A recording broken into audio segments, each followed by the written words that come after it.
Hello everyone, my name is Doron Evarchiao. I'm a PhD student at Tel Aviv University, and I'm very excited to be here and present a joint work with Ravish Maya from NYU Stern, who is here, and with Gal Ostreicher-Zinger, who is also here from Tel Aviv University. And today I'm going to speak about the impact of large language models on open source innovation.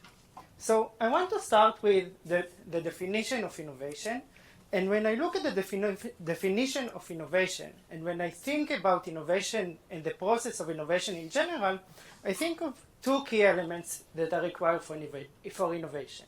So the first one is thinking of something new, generating a new idea.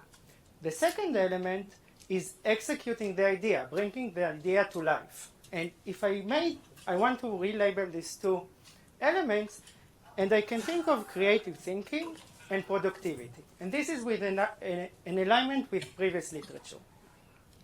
So with the rise of generative AI, and specifically of LLMs, there is a bunch of research about both how LLMs affect productivity and creativity. And in terms of productivity, we know that LLMs increase productivity in many settings. However, when it comes to creativity, the diversity of ideas, the collective knowledge, decreases. So what we do in this project, we want to combine these two areas of research and explore this question in innovation. And specifically we ask, how do LLMs augment innovative work? So we do it in the context of open source innovation. So when we speak about open source and specifically of programming, many prominent languages such as Python and R are open source. The Python and R projects and development such as packages like NumPys in Python and ggplot in R are open source. And the innovative process is collaborative work on public repositories, and this setting is interesting for two main reasons. So the first reason is that innovation is voluntary driven.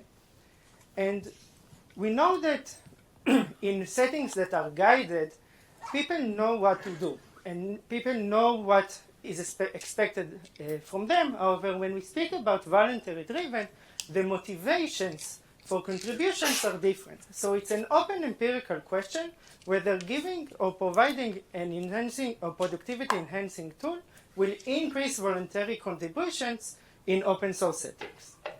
The second issue is that the open challenges on open source settings require different types of thinking, different types of reasoning. For example, some of the contributions, such as developing new features, require out-of-the-box thinking, while fixing bugs require within the context thinking. So it's an open empirical question, how do LLM affect these two types of contributions? So formally, our research questions are, how do LLMs affect open source programming innovation? And we focus on the first question on how do LLMs affect the volume of open source innovation? And in the second question, we focus on how do LLMs affect the type of contributions, not only the quantity. So luckily, there is a tool that increases productivity in the domain of programming, GitHub Copilot. It can both help to generate code using prompting. So, for example, here someone asked to generate a function to create a Fibonacci number. And it can also help with code completion with predicting the next word in the coding based on the context from the previous lines of the code. So GitHub Copilot was introduced in October 2021 and was initially available for Python and other languages, but not for R. And we explored this natural experiment to explore our questions. So we take the development of the Python community, of the packages, of Python packages as a treatment group, and the development of the R community, the R packages, as the control group. We collect data about the development of these two communities 2 years prior to the release of October 2021, to the release of GitHub Copilot, and until 1 year after the release of GitHub Copilot. In terms of the data construction, we look at two different data sets. The first one is the development, the new updates for Python and R packages. So we collect the data from PyPy and CRAN that store this data for packages like ggplot2 for R and scikit-learn for Python, and we focus our analysis on the top 2,000 most downloaded Python packages, and we match them with R packages that had similar updates patterns prior to the release of GitHub Copilot. And the second data set we use is the GitHub repositories. So the work behind the scenes of the updates occurs on open source environment, on platforms such as GitHub, as I mentioned before, and overall we have in our data over 600,000 commits or contributions. So going on to the first research question, here is the event study plot for in the coefficients, and we can see that the number of updates and the pattern of updates prior to the release of GitHub Copilot was very similar both for Python and R, but we see an increase in the number of updates for Python packages after the release of GitHub Copilot, and we estimate this increase using the difference in differences framework, conducting this two-way fixed effect regression, and we also have an alternative specification of synthetic difference in differences. So moving on to the results, on the left we can see that the number of updates for Python packages increased by 9% after the release of GitHub Copilot, and in terms of contributions, the voluntary contributions behind these updates, we can see that there is an increase of 33% in the number of contributions after the release of GitHub Copilot. So regarding our first research question, we can see that the volume of innovation, even in voluntary settings, which is different from other like lab experiments or inside corporates, increases. So let's move on to the second research question, where we explore the effect of LLM on the type of contributions, not only on the quantity. So the main challenge is that the contributions are not classified. They are not tagged as a certain type of contribution. However, when developers make contributions, they leave an open text that describe what they did. For example, here, someone fixed their own file driver, and someone else added a new ability to a certain project. And what we did, we wanted to classify them into different categories. So we used LLMs to explore the effect of LLMs. And we started our classification process by taking 1,000 random comments from our dataset. We classified them using GPT-4. We didn't ask for certain categories, and we received a long list of categories. And then we asked GPT-4 to aggregate them, and we also added a human in the loop that will supervise this process. And overall, we had 5 different categories. 2 categories are core programming tests that develop the community, code development and maintenance, and other 3 categories that are derivative of the first 2 categories. In the final process of the classification, we took another 400 comments. We had 3 people that manually tagged them, and we compared the majority vote to a bunch of different LLMs, and we received very high agreement rates, both with GPT 3.5 Turbo and with GPT-4. And then we used GPT 3.5 Turbo to classify all the comments in our dataset. And in our analysis, we focused on the 2 categories that are core programming tests that develop the community, code development and maintenance. Now, before I move on to the results, I want to discuss the fundamental difference between these 2 categories. So when we look at maintenance contributions, such as bug fixes or code cleanup, those are problems that have a well-defined solution, and also the problem itself is well-defined.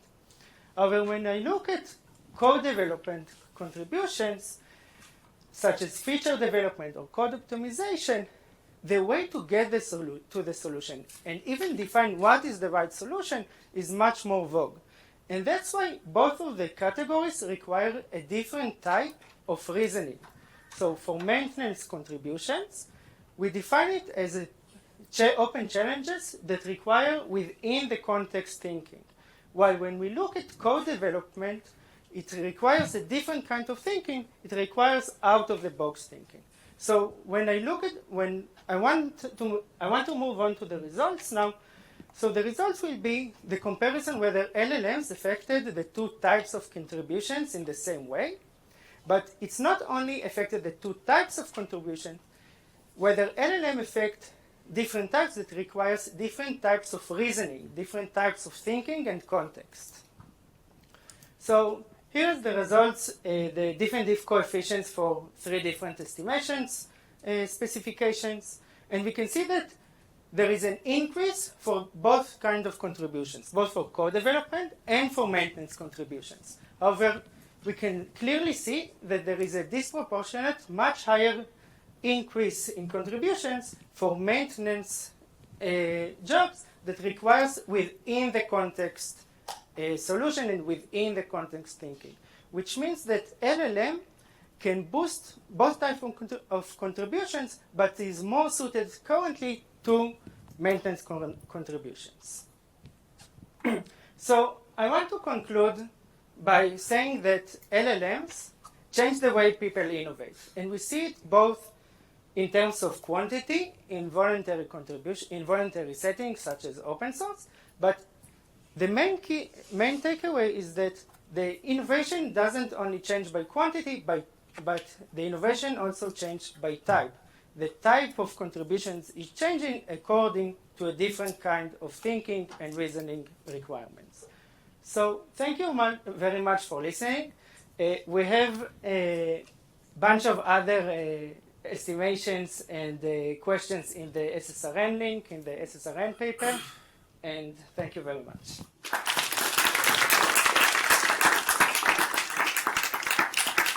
Yes. Thanks for the great talk. I was wondering, by any chance, did you look at the popularity of the developers before and after the use of Copilot? For example, one of the measures for popularity of developers could be considering the stars, how many times this GitHub repository has been a star. Okay, so what we did, actually, where is the keyboard? I have it here. So we didn't consider the stars, but we did consider whether before the launch of GitHub Copilot, there were a different kind.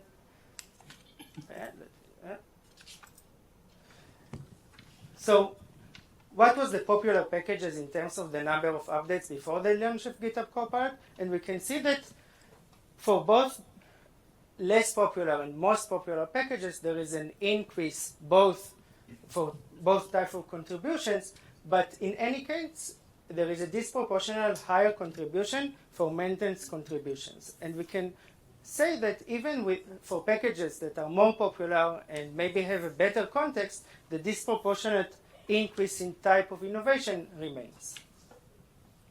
Thank you. Okay. Yes? In terms of how to interpret the results, can you tell if there were users that used to contribute in both and they shifted from R to Python? Still a nice effect to document, but the interpretation will change. So we have in this data set over 10,000 contributors, and only less than 5% contributed to both languages, and we did the analysis with and without them, and the results remains. Yes? I was curious about kind of the concentration. Is this allowing the prolific contributors to do even more, or is it like kind of expanding the base of frequent contributors? So it's a great question, and it's something that we currently work on, and we have preliminary results, but we'll wait for the next presentation to tell you about it. Yeah. So I'm not sure I caught your debate. Does it account for number of contributors? Maybe more people just jumped in and that was created more innovation, or maybe the same number of people, but because they had this new cool assistant, they just spent more time creating. So I don't have these results in these slides, but we did it, and we replicate this analysis and results only for developers that were in the system before our data collection, and we received the same results. All right, today we've got Ali, Javadian, Sabet will be presenting some work actually with me and some others in this room, and then we've got some other great talks after. So, Ali. Thanks, Daniel, for the introduction. Thanks, everyone, for being here. I'm Ali, PhD student at Resilient Economy Lab at the University of Pittsburgh. Well, we have heard a lot about the potentials of LLMs and how they might affect future of works and educations, for example, enhanced learning tools, skill development, ethical and practical challenges, and so on and so forth.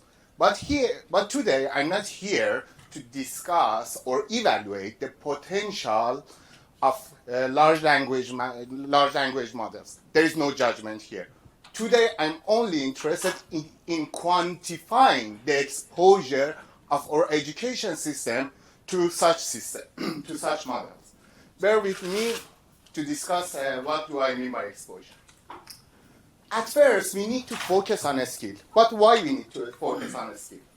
We know that graduates' outcomes vary across different majors, different institutions, and so on and so forth. The most common naive approach to investigate such differences is using abstractions over skills, for example, using college major, alma mater, occupation, and so on. However, there is a strong body of literature suggesting that we need to model jobs as bundles of skills and task requirements. A recent work by Frank et al.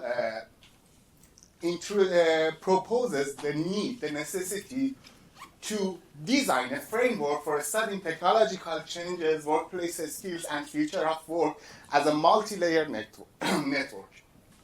But designing such a system, such a framework, is challenging for two main reasons. First, is how to define a skill, how to understand and follow the skill acquisition procedure is challenging.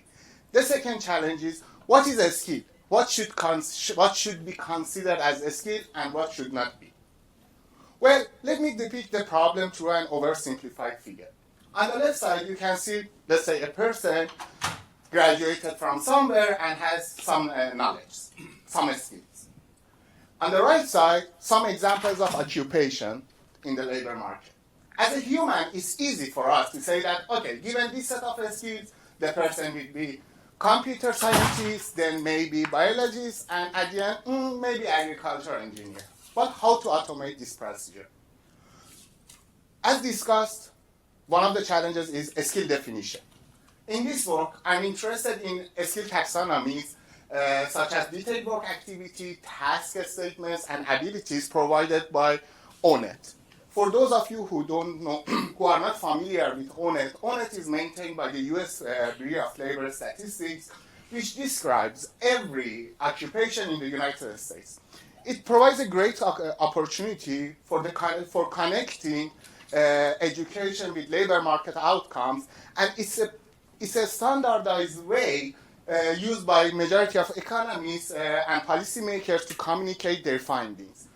An example of a task that you will see during this work is operate computer-assisted engineering or design software, and so on and so forth. In this work, we developed syllabus to ONET as a framework that helps us and policymakers to extract ONET skills from course syllabi. How the system works? Given a raw syllabus, we do a bunch of NLP things, clean the data, remove the sentences that are non-learning related, and throw them away. Then using sentence embedding, which is an NLP technique, we embed this syllabus into a larger space language model, as well as embedding the ONET skills. And after a pairwise similarity comparison, we transform the raw text that you saw into a vector representation that represents the syllabus into ONET space. Now that we have this framework, we need a data set.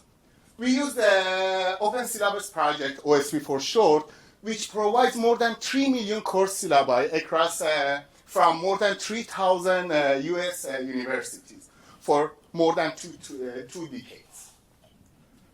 The other challenge is how to define the exposure. A recent paper by Daniel and OpenAI folks studied the labor market impact potential of large language models. In their work, they provided an exposure score for each of the tasks identified by ONET. Basically, exposure essentially captures the extent to which a specific task of a job could incorporate or be straightforwardly assisted by large language models without requiring significant change to the nature of the task. Some examples, let's say, administer online purchasing system has exposure of 1, and acquire, distribute, and store supplies has an exposure of 0. Here, we have skills extracted from 3 million syllabi. We have exposure score, we aggregate, and I want to show you some of the descriptive analysis. Considering all the syllabi from all the years and field of studies, we see a significant positive trend over the exposure of teaching materials. In other words, each year teaching materials in the United States teach skills that are more exposed to the capabilities of large language models. The breakdown over fields of study show the same result, but before jumping into delving into the different majors, let's discuss how to compare them. Well, basically we use task shift as a way for visual comparison to better understand two entities. We define exposure's expected impact on task in entity M. Entity can be, for example, different years or different majors or different location. And the task shift, we calculate the contribution of task T to the difference in expected task exposure impact in different entities. Here, M and N. Let's consider M as 2017 course materials of 2017 and N as course materials in 2000. What makes 2017 materials more exposed? For example, we can see that tasks such as testify in civil or criminal court, prepare legal brief, that have high exposure scores are included more. They are more prevalent in course materials of 2017. On the other hand, tasks, mostly collaborative teaching tasks, are less prevalent in this year. Instead investigating different majors, we can see that library science fields such as library science, business, and management are among the most exposed majors, and fields such as history, philosophy, and religious studies are among the least exposed. Again, here we cannot judge to see that these folks, these graduates from this major will benefit or will be in more danger. Let's consider the most exposed field, that is library science, versus psychology, that is the least exposed. We see that a task such as recommend interventions to modify behavior associated with health risks, which is one of the most prevalent tasks in psychology, while it has exposure of 0, is not present in library science education material. On the other hand, organize and maintain geospatial data and associated documentation, which has a high exposure score, is among the most prevalent task for library science. How about genders and races? Well, we use IPEDS data. IPEDS provides the number of graduates within each field and different demographics. It is an administrative data provided by the US Department of Education. As we see, female students are more exposed. They learn things that are more exposed to LLMs, and this is mainly due to their high number of female graduates from health-related majors compared to men. And among the races, interestingly, with a huge difference, white students are more exposed. And this is mainly due to their preference for business schools and attending business majors. And lastly, we see that if we combine all the materials from the universities in different locations, Florida is the most exposed state in the US. Let's have a quick comparison with Pennsylvania, that we are in it. We see that mostly math-related tasks are present more in Florida relative to Pennsylvania, and physical health-related tasks are more prevalent in Pennsylvania, which make it less exposed to LLMs. Next, we are working on extending the analysis to provide more insight, and currently we are implementing the system that we designed for career mobility and worker adaptability. Here you can find the preprint data set, all the codes for the skills that we extracted from the course syllabus. Thank you.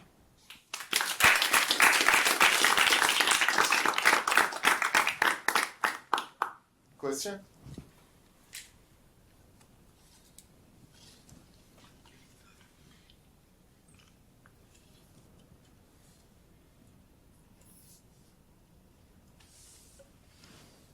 So, like with much of the work in this area where we use LLMs, the longer we wait, the better the tools get for extracting stuff.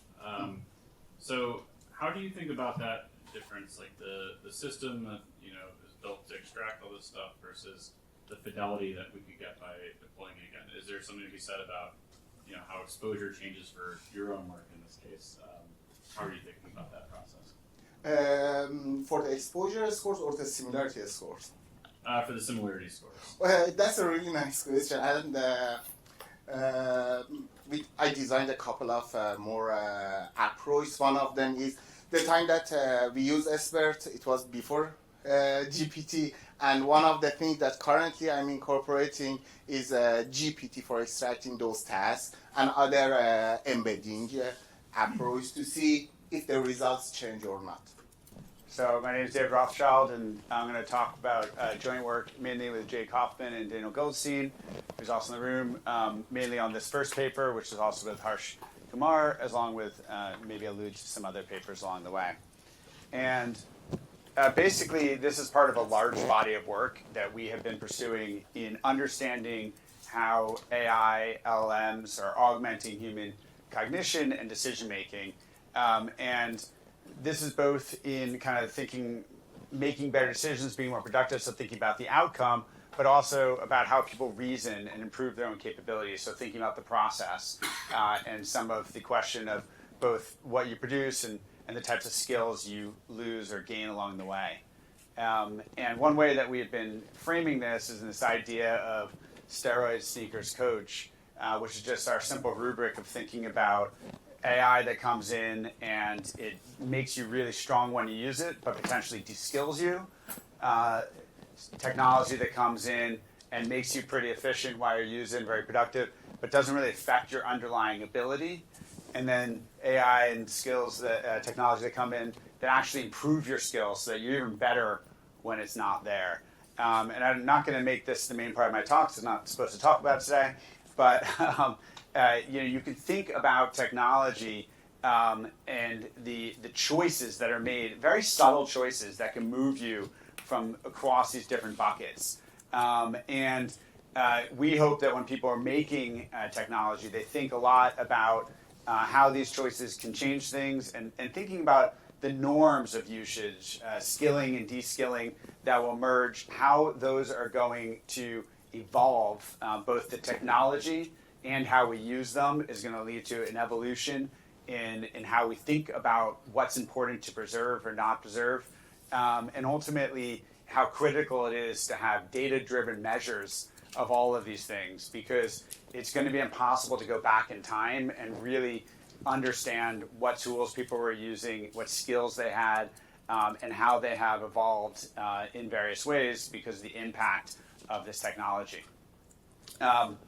So specifically today, though, I'm going to jump into a paper that seems really old because we did this work like 9 months ago. It's ancient, but I'll tie it into more work that we're doing now.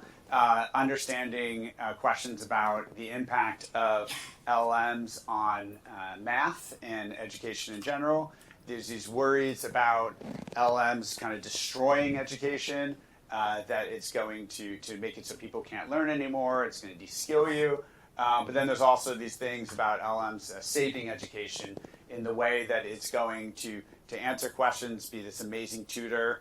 And we wanted to try to get one piece of that by looking at a bunch of questions. In this case, I'm going to talk about math, but we've also done work in reading comprehension as well, and looking at just a set of engagements where people do some form of practice, they learn some sort of type of question set, or in the reading comprehension one, they're doing some reading and understanding how to learn about reading.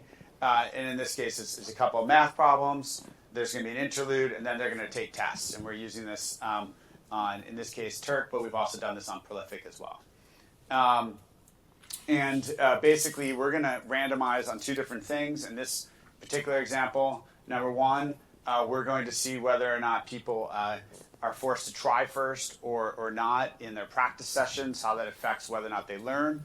And number two, whether or not they just get the answers or whether or not they get LLM answers, which can either be simple or what we'll call customized for the type of question. The stock are customized. Again, to make sure we're clear on the setup, we have 6 different conditions. See answer first and try first, answer only, LLM with the stock, and the LLM which is designed to be a tutor. So to be clear, this is going to be your raw answers that you're going to come off of a Copilot or a GPT. This is going to be one in which you pre-prompt the LLM to be a tutor and to make the answer responses even more useful. To make sure this is totally clear, I'll show an example. This is about a car traveling a certain speed, and then traveling another speed, and you're asked to find the average speed. You're going to see questions like this. And then this is the practice version. Then you're going to either get just an answer only, or you're going to get the stock answer, which in this case comes out to be something that is entirely correct, the harmonic mean, but not something that you're going to memorize or ever remember. And you guys have like PhDs and stuff, but like you don't know what the harmonic mean means. And then the customized doesn't do the harmonic mean. It actually walks you through the easier to remember version, which is to just pick a value and roll with it. And that plug and chug version is a lot easier to then apply later during the test phase. All right, so what do we got? Well, if you just look at the left side here, this is in our practice. This is just a validity check so that people who saw the answer and then answered obviously did really well. People who actually had to do it, answer the question before they saw the answer, did worse, so this is all good. But what we really care about is in the test phase. And so I'll point out a few things. So this is the accuracy of people in the test phase in our 6 different conditions. So LLM explanations really seem to kick in heavily when people have tried first versus whether or not they did not have to try first. So actually, putting in the elbow grease and trying to find the answer first in the practice phase tends to show some positive results here. But obviously, I should also point out is that the LLMs in general, all the different LLMs do better than the answer only. So there's some benefit there. And there is some directional evidence, although it's not statistically significant, that the customized LLMs do a little better than the raw LLMs, but not a huge amount. And that also, interestingly, is that we can see directional. We can't show one way or the other statistically significantly, but the people who see the answer first and just get the LLM answer explanation tend to do at least slightly better. Again, not statistically significant, but definitely not worse than the people who try to answer the question and then get the answer. And what we find really interesting and important around this is kind of the greatest fear type thing, that you send people home with homework, and rather than trying it and then coming back the next day and be given the right answer, which is our traditional good thing to do, they're just going to plop the homework into the LLMs and then send back a perfect practice, but then not learn anything. What this is showing is that if the LLMs give a reasonable answer, you kind of accidentally pick up some stuff and do better in this case than the people who actually have diligently tried but failed and then were just given the answer afterwards. We did a bunch of robustness to kind of learn what was going on, and one thing that was really neat is we asked people to explain how they, in their own words, how they tried to answer these questions. And what we can see is that in the customized solution, people did try the solution that was given to them. In the stock solution, they tried the stock solution. They described what they did, and this was the thing that was given to them. And then, of course, there's a lot of guessing and randomness when they weren't given the solution. So there's 4 things which I described that we're kind of moving into in the space. Number 1 is working on what happens when the answers go wrong and understanding uncertainty. Free choice, because these ones were multiple choice. We're doing a bunch of work with reading comprehension, and we're also developing parallel studies that we have in the classroom right now with actual high school students who are exploring the same types of work. And I'll just leave it with some thoughts moving forward and why a lot of people are worried about these questions about how to deal when they're wrong. And a popular thing to think about is maybe you can use the token probabilities and say how confident you are in the answers that come through. But this is from GPT-4's release notes. And what you'll see is that the raw data is extremely well calibrated. But once they work on cleaning up for production, you see that they lose a lot of calibration. The probabilities that come along with the LLMs themselves are not really well calibrated. And so you can't just say the answer had a 45% probability, and so it's a 45% probability of being true is not right. And so we've done a lot of work in understanding how errors arise through maybe the prompts that are given, through the models themselves, or through how the outputs are derived, to work with people in various ways in which we can better explain it. This work is being fed into the work we're doing now in trying to ensure that even when the answers are not right, that they don't harm the people who are consuming it. And then I'll leave it with one thought. This was from yesterday, from Microsoft's build, and this kind of shows how some of this work seeps into other projects. But again, you'll see this question that I just described at the beginning, shown up on the stage as the CTO of Microsoft describes some of the work in new models coming out of Microsoft and how they're working with Khan Academy in order to help better educate people. So thank you very much for your time.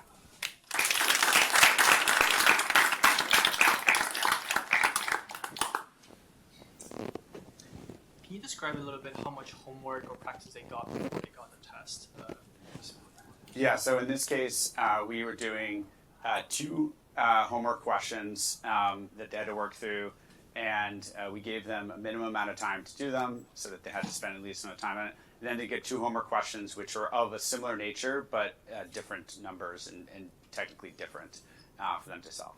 And were you able to also vary the task itself? Like, did you have very difficult questions versus very Yeah, we had a larger set of questions that they were drawing from, and they had very different. And we don't have enough identification to kind of break them all up, but you can very much see some of them benefit from just getting the answer because it helps you kind of determine the range there's in, and some of them that doesn't.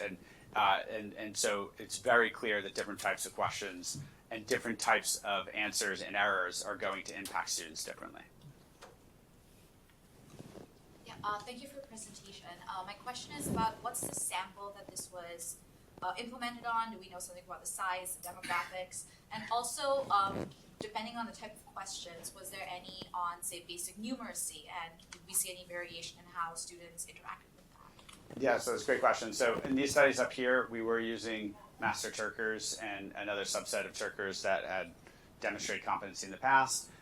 We do have these out in the field now with high schoolers, though, and so I can't The demographics on the Turkish stuff is not that interesting, but hopefully we're going to have a better understanding, especially understanding the maybe socio-demographic breakdown of the students, and hopefully that'll help us better understand the marginal impact. We also are capturing how much they've used GPT or LLMs in the past, and there's a wide variety still, so this is why it's a good time to be in the field for it. And we've been generally concentrating on questions that are kind of high school level type of work that are kind of similar to SATs or from SAT type of stuff. And obviously the larger range is going to present different challenges, and we're excited to move in that direction in the future. So I think there might be multiple solutions to the same question. So is that also a topic of research for you?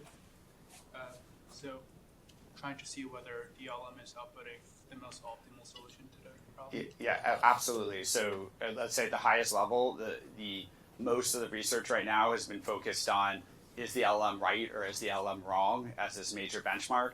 We've been focusing on just that. The LLM could spit out tons of different correct answers. It could be technically correct, but very confusing. It could be even incorrect, but have the right methodology. And so understanding the kind of which is most important from a learning standpoint versus which is most important from a demonstrating its ability to answer the standardized test standpoint is exactly what we're diving into now. So just along the same lines, it's not only whether there's a correct answer or not, it's that in simple math problems, there's usually a correct way to find the correct answer, and in many more complicated problems, there's no correct process. So besides the correct answer, you have whether there's a single process to approach and find an answer, so that, I guess, has another layer of complexity or not. Well, and possibly that's a personalized question too as well. So one of the things we started out with, but it then proved way too complicated for us to deal with at this point, is that different types of students may need different things. And so we did test out, let's see what they get wrong or how they get things wrong in the practice phase, and then give them the right process to correct that. But that proved just like a little too hard right now, but like to do it at scale the way we're trying to do it. But that's obviously part of what tutors are doing and part of what's being implemented in various things. So we didn't get this on the original thing, but that's something we're thinking about.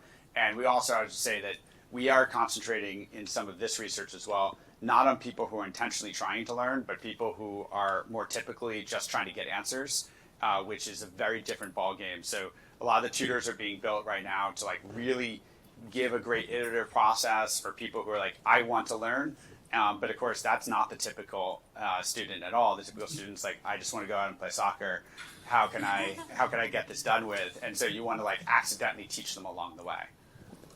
Yes, I was thinking about the marginal heterogeneity across the answers condition.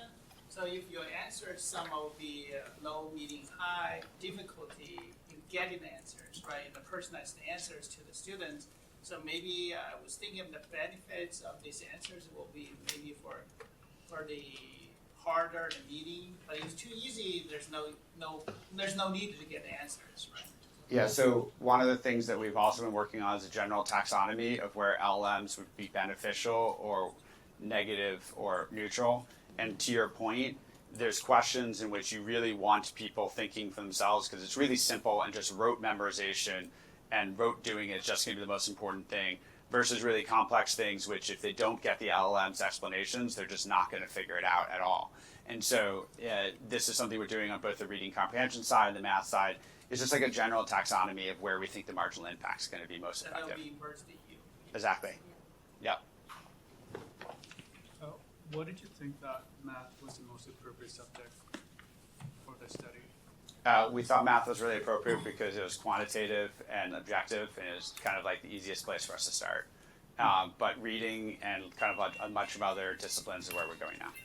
I think I'm at time. Thank you very much for your time. Hi everyone, good afternoon. My name is Hongyi TuYe, and I'm a PhD student at MIT Sloan. I want to thank the organizers of this fabulous conference for inviting me and my co-authors to present our joint work on the behavior dynamics of prompt engineering. So, before I start, a quick show of hands. Who here has heard of the term prompt engineering? Great. This is making my motivation fly lots faster, so thank you for that.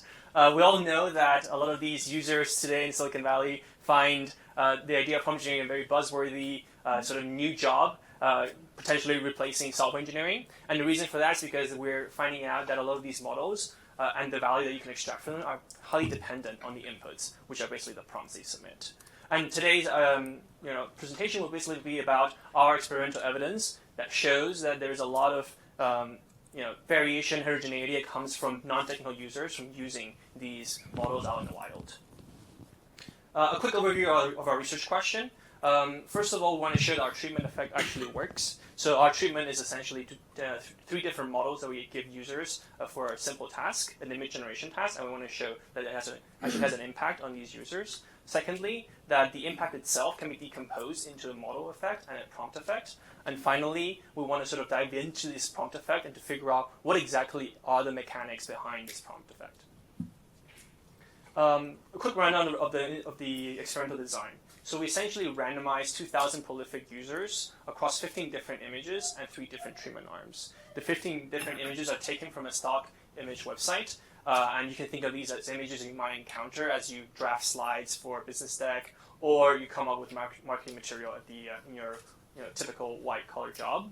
And the 3 different treatment arms that we're dealing with here are DALL-E 2 out of the box, DALL-E 3 out of the box, and DALL-E 3 verbatim. The reason why we have 2 different DALL-E 3 arms is because the standard DALL-E 3 out of the box tool actually revises your prompt automatically in the back end, and you don't know that as a user. So we have to actually submit a system prompt that forces DALL-E 3 to not revise this prompt so we can actually capture the user intended prompt. And finally, there's an incentive structure where we pay everyone around $4 for completing a good faith attempt of the task. So that means at least attempting 10 different iterations, and then an $8 bonus for ending up in the top 28th percentile of their task treatment arm group. So what exactly do we mean by performance, right? We essentially have a task of giving people an image to target to try and replicate, and they submit prompts to this DALL-E 2, DALL-E 3 instrument and to figure out if we can actually approach that target image.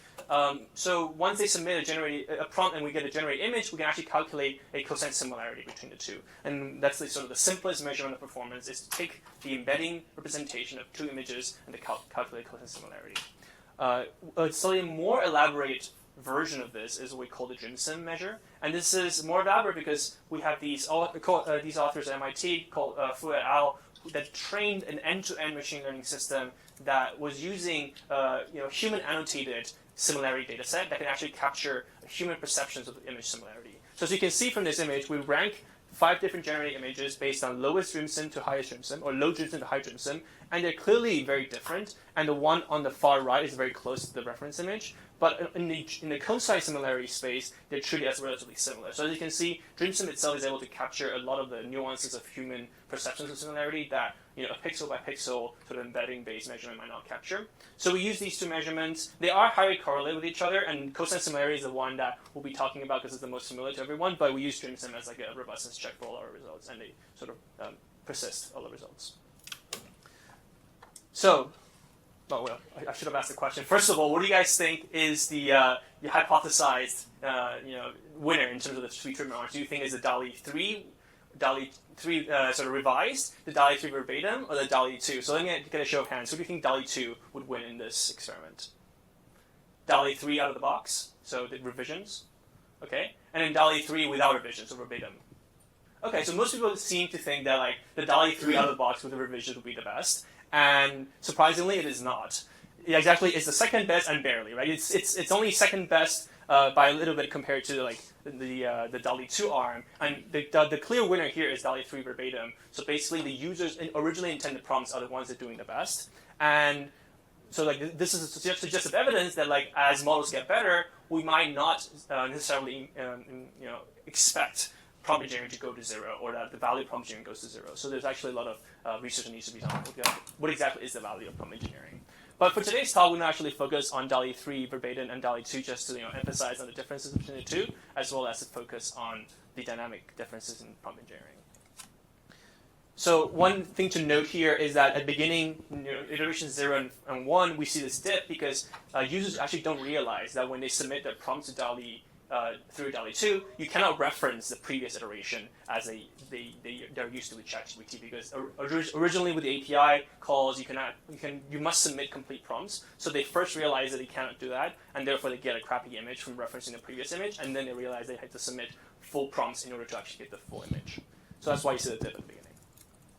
And this is just like a sort of statistical test of the 2 three model-to-model comparisons. As you can see, DALL-E 3 verbatim does the best, and DALL-E 2 and DALL-E 3 revised are barely any different. So here we want to sort of decompose that effect into the prompt effect and the model effect. And I'm sort of revisiting here the overall effect that we showed earlier. So what exactly, can we say about the model effect versus the prompt? So what's really interesting about our setup is that we can actually take the prompts that you get from the DALL-E 2 arm and then repipe them into the DALL-E 3 arm to see what exactly would have occurred. So this is like the counterfactual result, right?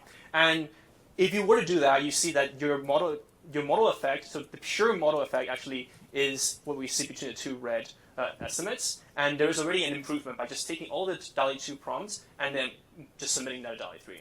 But it doesn't get you all the way to using DALL-E 3, right? So like the DALL-E 3 users were able to do something with DALL-E 3 that's special, and this is what we refer to as the indirect effect or the prompt effect. Basically, what exactly did the DALL-E 3 users do with their prompting that was specific to DALL-E 3 that unlocked the extra performance gains? And this is just a summary of the two, the direct effect and indirect effect, and we sort of like get the total at the end.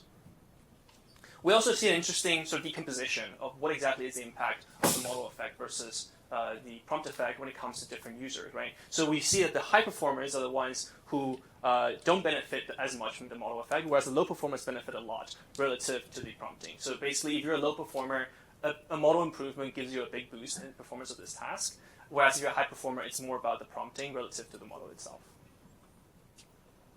So now that we've established there's two different types of effects, what exactly is happening within the prompt itself? Like what actually drives the prompt effect?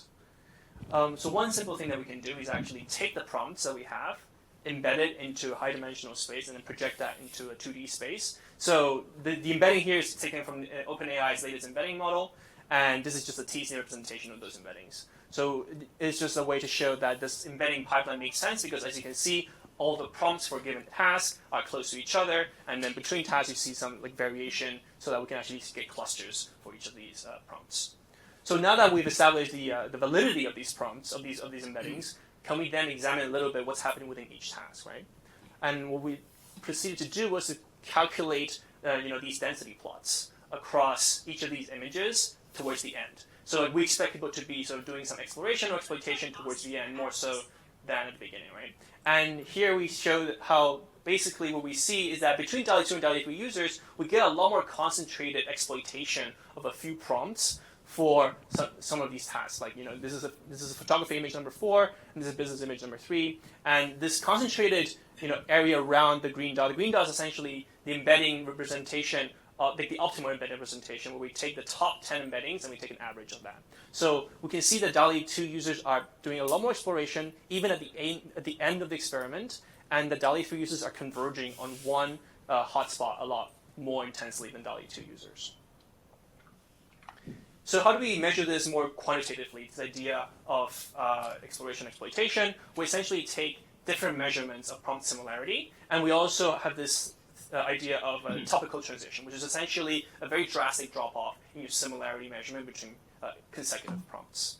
And what we can show is that what people are doing, and this is a stylized fact of the experiment, is that people are actually being a lot more exploitative when they see that their previous output is they're being a lot more exploitative when they see that the previous output is overperforming, and they're being a lot more explorative when they see the previous output being underperforming. And to see the differences between DALL-E 2 and DALL-E 3 exploration behavior, we can plot these combinations of of changes in similarity as well as changes in length. So towards the top left corner, we define that as being the exploitation zone, because that's where you essentially have very little changes in prompt length, but you have very high degree of cosine similarity between prompts. And then towards the bottom right corner, you have a lot of exploration, right? This is where you have large changes in prompt length with with less cosine similarity between prompts. So as you can see, if we look at each of the dots, and the dots here are labeled based on the iteration number, the DALL-E 2 users at iteration 6 are being a lot more explorative than the DALL-E 2 users, the one in the red, is being a lot more explorative at iteration 6 than DALL-E 3 users at iteration 6. So they're already engaged in exploitation at iteration 6, which means that they're exploiting a lot earlier and a lot more intensely than the DALL-E 2 users. So as a recap, what I've shown today is that our treatment, which is basically varying between different types of models, DALL-E 2 and DALL-E 3 and DALL-E 3 verbatim, actually has a big impact on the users. We showed that the impact itself can be decomposed between the model effect and the prompt effect. And finally, that the prompt effect can be explained by different strategies that different users decide to choose, whether it's exploitation later on in doing the experiment itself, or staying in the explorative phase for longer. And that this strategy itself is being impacted by the model. So we know there's a lot of debate in prompt engineering as to whether or not it will be relevant in a few years when models improve. So I think this is some suggestive evidence that even if models improve, we still need people to know how to prompt correctly these different models, and that's why the value of prompt engineering might persist even as model capacity increases. And also in economics, we're seeing a lot of deployments in firms and in the wild of like what exactly is the impact and productivity of using these tools, and we're seeing a lot of heterogeneity across users. So I think a lot of these heterogeneities can be explained through sort of pre-existing capacity of prompting itself. So that's it. Thank you.